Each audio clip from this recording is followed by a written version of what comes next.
இன்றைக்கி வந்து ஆர்ப்பாட்டம் செய்கிறதா அண்ணன் வீட்டுக்கு முன்னாடி வந்து ஆர்ப்பாட்டம் செய்கிறதா சொல்லியிருந்தாங்க. அதனால் வந்து பெருமளவில் நாங்கள் வந்து குவிஞ்சிருந்தோம். ஆனால் ஒரு கோழைத்தனமாக நான் வந்து பார்த்துட்டேன், இவங்க நிற்கிறான்னு தெரிஞ்சு நெஞ்சுரத்தோட தில்லோடு தான் நான் வண்டியோட உள்ளே வரேன், நேராக உள்ளே வரேன். என்னை எதிர்கொள்ள திராணி இல்லை, தெம்பில்லாத கோழை பசங்க பின்னாடி இருந்து வண்டியில் கண்ணாடியை உடைக்கிறாங்க. எந்த அளவுக்கு அறிவு மட்டு போய் இவங்கெல்லாம் பெரியாருன்னு சொல்கிறதுக்கு வெக்கப்படணும். பொறிக்கிங்க ரவுடிங்க. இவங்களுக்கும் பெரியாருக்கு என்ன சம்பந்தம்?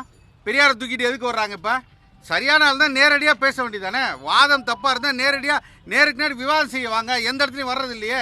தோற்று போச்சு, இந்த தத்துவம் தோற்று போச்சு. கோலை பசங்க ரொம்ப கேவலமாக இருக்குது. கண்ணாடியை உடைக்கிறான், கார் கண்ணாடியை உடைக்கிறாளுக்கு எங்களுக்கு முடியாதா? இவ்வளோ பேர் இருக்கு, எங்களுக்கு திருப்பி அடிக்கிறதுக்கு எவ்வளோ நேரம் இருக்கும்?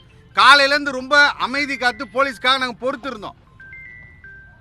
உனக்கு நீ வந்து ஆர்ப்பாட்டம் பண்ணுறியா இல்லை எங்கள் மேலே உங்களுக்கு வந்து எதிர்கருத்து இருக்கா? நீ நேரடியாக வந்து பேசு. எத்தனையோ ஊடகங்கள் இருக்கே, ஊடகங்களுக்கு முன்னாடி சொல்லு. நேராக உங்களுக்கு எதிர்கொள்ள திராணி இல்லை, தெம்பு இல்லை. அண்ணன் அவர்கள் செயல்பாடுகளையும் நீ உங்களுக்கு அச்சம் வருது. இது வரைக்கும் நீங்கள் அமைதியாக இருந்தீங்க, இன்றைக்கி வந்து கையில் எடுத்துறீங்க வன்முறையை. இது எங்களுக்கு எடுக்கிறதுக்கு எவ்வளோ நேரம் ஆகும் சொல்லுங்கள்? நாங்கள் அமைதி காத்து பேசாமல் சரி ஓகே வந்தீங்களா, நீ உங்களுக்கு ஜனநாயக உரிமை நீங்கள் எடுத்துகிட்டு போங்க, கொடியை காட்டுங்க போகணும். ஆனால் நான் உள்ளே வரும்போது நீங்கள் கார் கண்ணாடியெலாம் உடைக்கிறதுக்கு யாருக்கு உங்களுக்கு அதிகாரம் கொடுத்தது? எங்களுக்கு எவ்வளோ நேரம் ஆகும் சொல்லுங்கள்?